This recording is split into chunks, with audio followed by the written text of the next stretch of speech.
বন্ধুরা, এই কুণ্ডলিতে কিন্তু দুর্দান্ত রাজযোগ, ধনযোগ এবং পূর্ণ নীচভঙ্গ রাজযোগ আছে।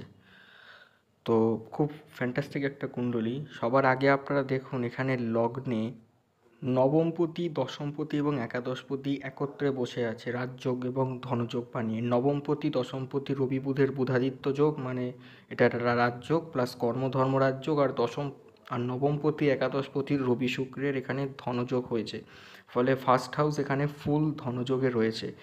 দ্বিতীয় ধনযোগ আপনারা দেখুন, লগ্নের দ্বিতীয় স্থানে লগ্নপতি বৃহস্পতি এবং দ্বিতীয়পতি শনির একত্রীকরণ হয়েছে। লগ্নপতি, দ্বিতীয়পতি, চতুর্থপতির একত্রীকরণ মানে 1, 2, 3, 4 এই পুরো ভাবের কানেকশান হয়েছে সেকেন্ড হাউসে ধনভাবে। এবং আরেকটা জিনিস দেখুন, এখানে বৃহস্পতি কিন্তু শনির সাথে তার নিচ রাশিতে বসে পূর্ণ নীচভঙ্গও করেছে, ফলে এখানে যে ধনযোগটা হয়েছে সুপার দুর্দান্ত ধনযোগ হয়েছে। অর্থাৎ লগ্নে এবং লগ্নের দ্বিতীয় দুটো ধনস্থানে কিন্তু ফুল পাওয়ারফুল ধনযোগ রয়েছে।